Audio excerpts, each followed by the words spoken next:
மீண்டும் கனடாவிலே இடைத்தேர்தல் பற்றிய அறிவிப்பு மாகாணியால் வெளியிடப்பட்டு இருக்கின்றது. வருகின்ற ஆகஸ்ட் 31ஆம் தேதி 3 இடைத்தேர்தல்கள் நடைபெற இருக்கின்றது.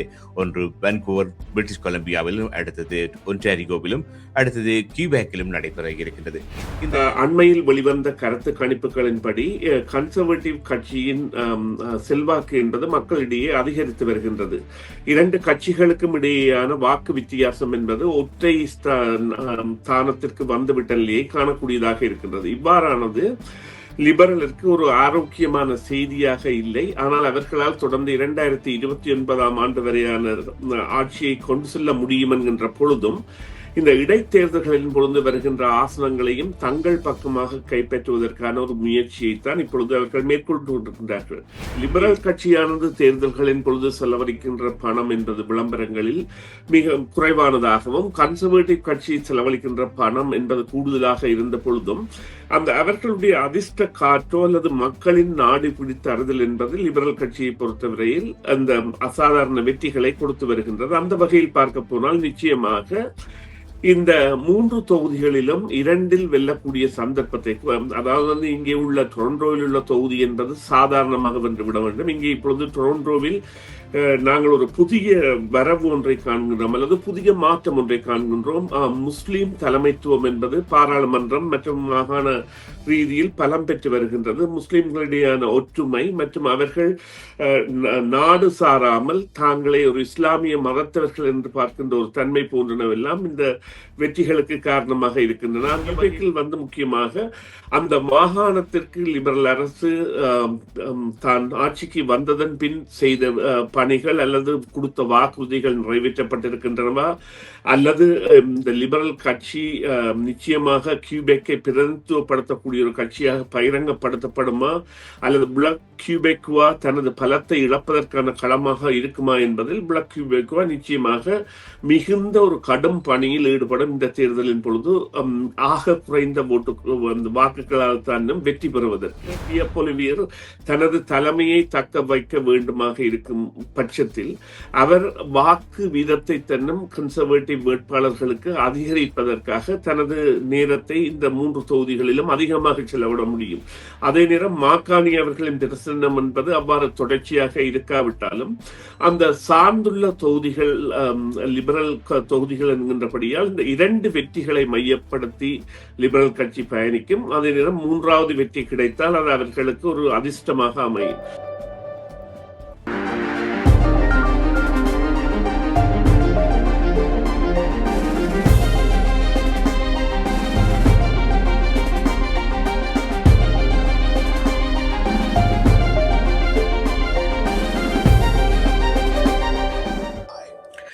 நேரம் காலை 8:16 19 காலையுடன் காலை பொழுது நேர்களும் இணைந்திருக்கின்றீர்கள். இந்த வேளையில் செய்தியின் பின்னணி நிகழ்ச்சிக்காக சுரேஷ் தர்மாவை இணைத்துக் கொள்ளப் போகின்றோம். வணக்கம் சுரேஷ். வணக்கம். வணக்கம் தர்மா. வணக்கம் நேர்களே. இந்த வேளையில் மீண்டும் கனடாவிலே இடைத்தேர்தல் பற்றிய அறிவிப்பு மாகாணியால் வெளியிடப்பட்டு இருக்கின்றது. வருகின்ற ஆகஸ்ட் 31ஆம் தேதி 3 இடைத்தேர்தல்கள் நடைபெற இருக்கின்றது. ஒன்று வான்கூவர் பிரிட்டிஷ் கொலம்பியாவிலும், அடுத்தது ஒன்டாரியோவிலும், அடுத்தது கியூபேக்கிலும் நடைபெற இருக்கின்றது. இந்த இடைத்தேர்தல்கள் நடக்கின்ற பொழுது அந்த ஒரு ஆட்சியில் இருக்கின்ற கட்சியின் பலம் மக்கள் எப்படி அந்த கட்சிக்கு ஆதரவு வழங்கி கொண்டிருக்கிறார்கள், அந்த கட்சியின் பலத்தை மீண்டும் நிரூபிப்பதற்கான வாய்ப்புகள் இருக்கின்றது. இப்பொழுது பொதுவாகவே பார்க்கின்ற பொழுது இந்த மாக்காணியின் ஒரு சவாலாக இருப்பது இந்த அமெரிக்க வர்த்தக போர். மீண்டும் இந்த அமெரிக்க ஜனாதிபதியை அறிவிக்கப்பட்டிருக்கின்ற புதிய வரிகள், இப்படி பல விடயங்கள் இந்த மாக்காணிக்கு சவாலாக இருக்க போகின்றது. இப்படி பார்க்கின்ற பொழுது இந்த 3 இடைத்தேர்தல்களின் முடிவுகள் இந்த மாக்காணியின் அந்த அரசியல் செல்வாக்கு, பொருளாதாரத்தில் அவர் எடுக்கின்ற முடிவுகளுக்கு எந்த வகையில் உறுதுணையாக இருக்க போகின்றது என்பதை நீங்கள் விளக்க முடியுமா? இல்லை, நிச்சயமாக. அதாவது இப்பொழுது இருக்கின்ற நிலைமைகளின்படி லிபரல் கட்சியானது 173 ஆசனங்களை வைத்திருக்கின்றது. இப்பொழுது என்றால் அவர்கள் பெரும்பான்மை என்கின்ற ஸ்தானத்தை தொட்டுவிட்டார்கள். அத்தோடு இந்த 3 இடைத்தேர்தல்கள் என்பன இப்பொழுது அறிவிக்கப்பட்டிருக்கின்றன. இதற்கான முக்கிய காரணமாக நாங்கள் எடுத்து பார்க்கக்கூடியது அண்மையில் வெளிவந்த கருத்து கணிப்புகளின்படி கன்சர்வேட்டிவ் கட்சியின் செல்வாக்கு என்பது மக்களிடையே அதிகரித்து வருகின்றது. இரண்டு கட்சிகளுக்கும் இடையேயான வாக்கு வித்தியாசம் என்பது ஒற்றை ஸ்தானத்திற்கு வந்துவிட்ட நிலையை காணக்கூடியதாக இருக்கின்றது. இவ்வாறானது லிபரலுக்கு ஒரு ஆரோக்கியமான செய்தியாக இல்லை. ஆனால் அவர்களால் தொடர்ந்து 2029 ஆண்டு வரையான ஆட்சியை கொண்டு செல்ல முடியும் என்கின்ற பொழுதும் இந்த இடைத்தேர்தல்களின் பொழுது வருகின்ற ஆசனங்களையும் தங்கள் பக்கமாக கைப்பற்றுவதற்கான ஒரு முயற்சியைத்தான் இப்பொழுது அவர்கள் மேற்கொண்டு கொண்டிருக்கின்றார்கள். இங்கே இருக்கின்ற நிலைமை என்னவென்று சொன்னால், இந்த கன்சர்வேட்டிவ் கட்சியானது தனது வாக்கு பலத்தில் பெரிதாக இருந்தது. கடந்த தேர்தல் கூட உண்மையிலேயே மாக்கானி அவர்களின் அமெரிக்க எதிர்ப்பு என்கின்ற ஒரு கொள்கைதான் லிபரல் கட்சிக்கான வெற்றியை கொடுத்திருந்தது என்றால், வாக்கு விதத்தில் பார்த்தால் கன்சர்வேட்டிவ் கட்சி அதிகமாக வாக்கை எடுத்திருந்தது. அத்தோடு அவர்களுடைய இந்த தலைமை என்பது கேள்விக்குரியதாக மாற்றப்பட்டு கொண்டு வருகின்றது. இந்த இரண்டு நிலைமைகளையும் வைத்து இதன் மூலம் பெறப்படுகின்ற வெற்றியை கொண்டு செல்வதற்கான ஒரு முயற்சியாக எடுக்கப்படுகின்றது. இங்கே ஒரு விடயத்தை பார்க்க வேண்டும். அதாவது லிபரல் கட்சியானது தேர்தல்களின் பொழுது செலவழிக்கின்ற பணம் என்பது விளம்பரங்களில் மிக குறைவானதாகவும், கன்சர்வேட்டிவ் கட்சி செலவழிக்கின்ற பணம் என்பது கூடுதலாக இருந்த பொழுதும் அவர்களுடைய அதிர்ஷ்ட காற்றோ அல்லது மக்களின் நாடி பிடித்த அறுதல் என்பது லிபரல் கட்சியை பொறுத்தவரையில் அந்த அசாதாரண வெற்றிகளை கொடுத்து வருகின்றது. அந்த வகையில் பார்க்க போனால் நிச்சயமாக இந்த 3 தொகுதிகளிலும் 2 வெல்லக்கூடிய சந்தர்ப்பத்தை, அதாவது இங்கே உள்ள டொரண்டோவில் உள்ள தொகுதி என்பது சாதாரணமாக வென்றுவிட வேண்டும். இங்கே இப்பொழுது டொரண்டோவில் நாங்கள் ஒரு புதிய வரவு ஒன்றை காண்கின்றோம், அல்லது புதிய மாற்றம் ஒன்றை காண்கின்றோம். முஸ்லிம் தலைமைத்துவம் என்பது பாராளுமன்றம் மற்றும் மாகாண ரீதியில் பலம் பெற்று வருகின்றது. முஸ்லிம்களிடையான ஒற்றுமை மற்றும் அவர்கள் நாடு சாராமல் தாங்களே ஒரு இஸ்லாமிய மதத்தவர்கள் என்று பார்க்கின்ற ஒரு தன்மை போன்றனவெல்லாம் இந்த வெற்றிகளுக்கு காரணமாக இருக்கின்றன. அந்த வகையில் இப்பொழுது இங்கே உள்ள அதாவது பீச்சஸ் ஈஸ்டியோ என்கின்ற தொகுதி என்பது நிச்சயமாக லிபரலால் வெல்லப்படக்கூடிய தொகுதி. அங்கே அவர்களுக்கு எந்த விதமான ஒரு தாக்கத்தையும் கன்சர்வேட்டிவ் கட்சியால் கொடுக்க முடியாது. அதே போன்று பிரிட்டிஷ் கொலம்பியாவில் நோர்த் வான்கூவர் என்பது நகர் சார்ந்த தொகுதி என்பதை வெல்லுவது என்பது லிபரல் கட்சிக்கு நிச்சயமாக ஒரு சாதாரணமான விடயமாக இருக்கும். அதே நேரம் இப்பொழுது இந்த கியூபெக்கில் தேர்தல் இடம்பெற போகின்ற இடத்தில்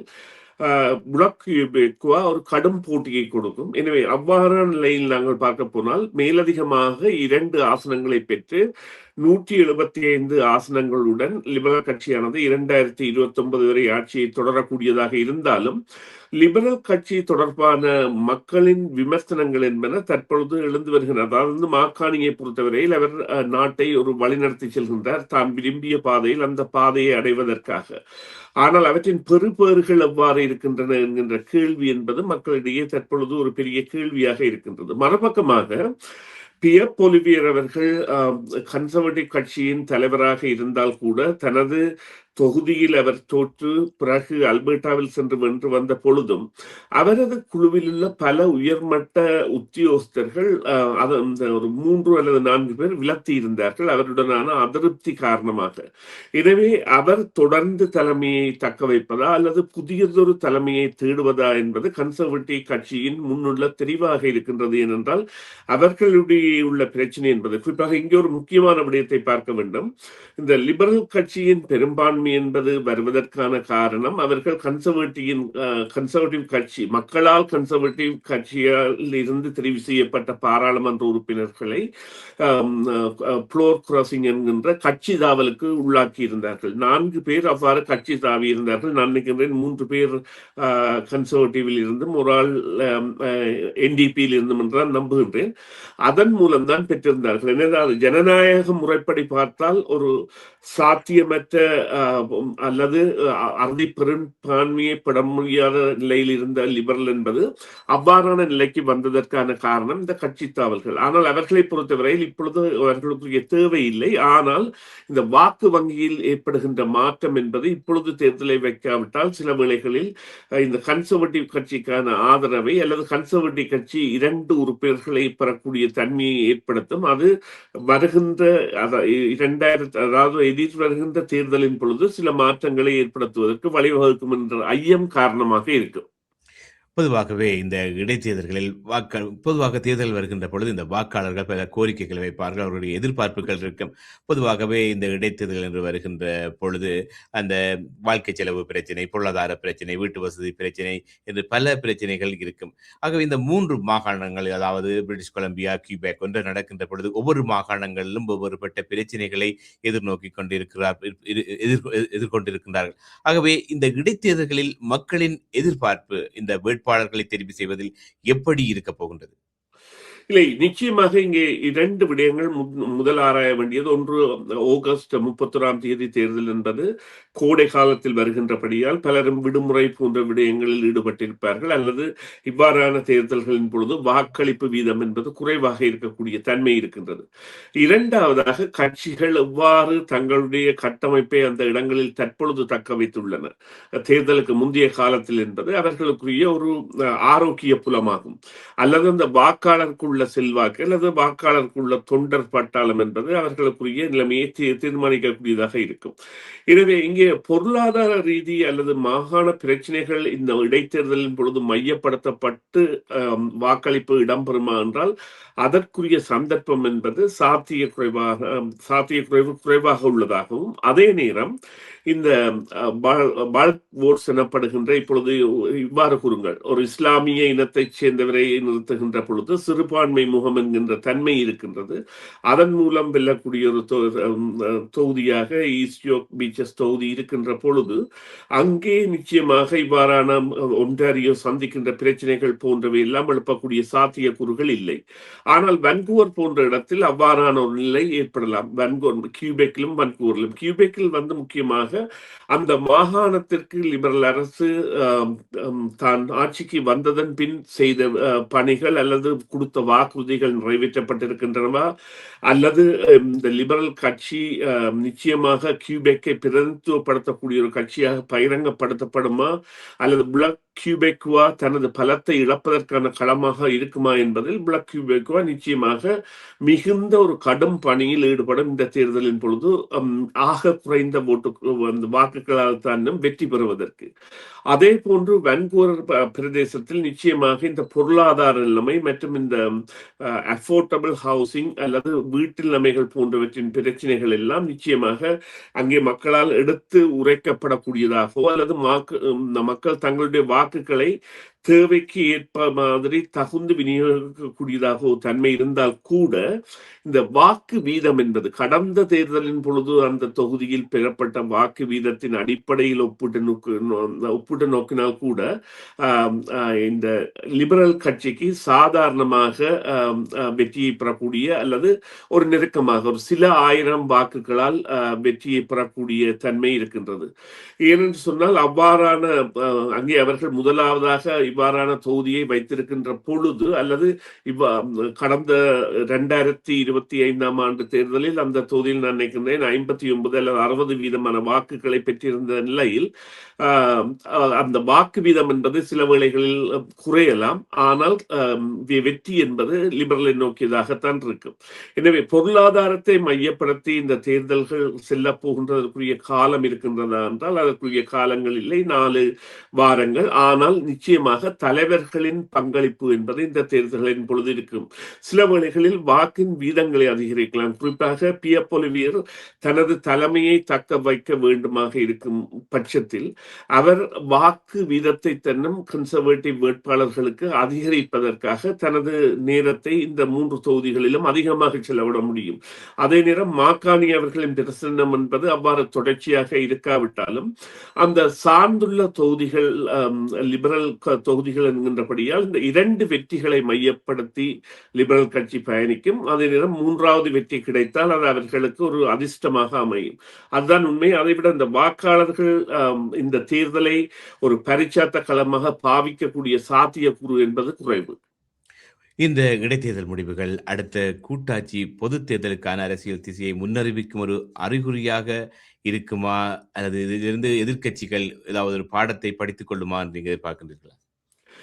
இல்லை, இது இவ்வாறு, அதாவது இப்பொழுதே ஏற்கனவே தக்க வைத்துள்ள பெரும்பான்மை என்பது அறுதியாக போகும். அதாவது எவ்வாறு கூறலாம் என்றால் மாக்காணி அவர்களை விரும்பாத லிபரல் கட்சியினர் கூட பலர் இருக்கின்றார்கள். மாகாணியின் போக்கு, அவர் ஒரு தேர்ந்தெடுக்கப்பட்ட ஒரு வங்கியாளர் அல்லது முதன்மை வங்கியாளர், பொருளாதார நிபுணர் என்கின்ற ரீதியில் அவரிட திட்டங்கள், கவர்ச்சிகள், அமெரிக்க எதிர்ப்பு என்பன நிச்சயமாக இந்த கட்சி பாராளுமன்ற உறுப்பினர்களிடையே வரவேற்று பெற்றதாக இருந்தாலும் தொடர்ந்து போகின்ற போக்கில் அவர்களிடையான முரண்பாடுகள் வெளிப்படக்கூடிய தன்மை இருக்கின்றது.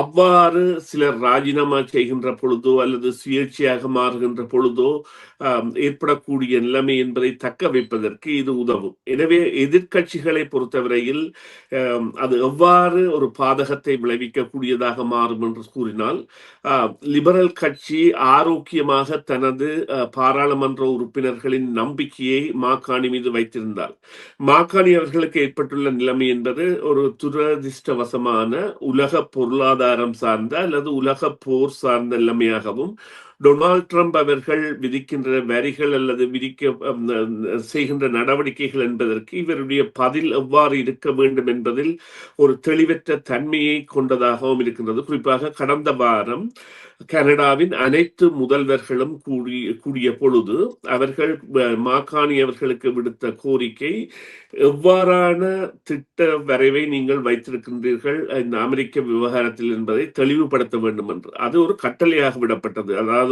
இந்த ஒற்றுமை பேணப்பட வேண்டுமாக இருந்தால் மாகாணி அவர்கள் அதனை கனடிய முதலமைச்சர்களுக்கு தெரிவிக்க வேண்டிய தேவை இருக்கின்றது. எனவே இங்கே இருக்கின்ற நிலைமை என்னவென்று சொன்னால், லிபரல் கட்சியானது தனது பாராளுமன்ற உறுப்பினர்களை பதவியில் இருந்து அவர்கள் அதிருப்தி கொள்ளாமல், மாகாணி மீது அதிருப்தி கொள்ளாமல் வைத்திருக்க வேண்டியதே முக்கியம். அதுதான் உண்மை. நன்றி சுரேஷ் சர்மா. இந்த வேளையில் இணைந்து கொண்டு எங்களுடன் கருத்துக்களை பகிர்ந்து கொண்டதற்கு பிறகு பொழுதில் பிறகு விடயம் தொடர்பாக பேசிக்கொள்ளலாம். நன்றி. மீண்டும் உங்களுக்கு நன்றி தர்மா. நன்றி நேயர்களே. மீண்டும் ஒரு பொழுதில் சந்திப்போம். சிஎம்ஆர் யூடியூப் சேனலில் இணைந்திருக்கும் நேயர்கள் அனைவருக்கும் எமது நன்றி. காமெண்ட்ஸ் பகுதியில் உங்கள் கருத்துக்களை தெரிவிக்க தவறாதீர்கள். முக்கிய செய்திகள், காணொளி தொகுப்புகள், நேர்காணல் என பலதரப்பட்ட அம்சங்களையும் உங்களுக்காக தருகின்றது சிஎம்ஆர் யூடியூப் சேனல். சிஎம்ஆர் என்று சர்ச் செய்து எமது யூடியூப் சேனலை சப்ஸ்கிரைப் பண்ணுங்கள். உங்கள் உற்றார் உறவினர் நண்பர்களோடும் இந்த காணொளி தொகுப்புகளை பகிர்ந்து கொள்ளுங்கள். அருகில் இருக்கின்ற முக்கிய காணொளி தொகுப்புகளையும் தவறவிடாமல் பாருங்கள்.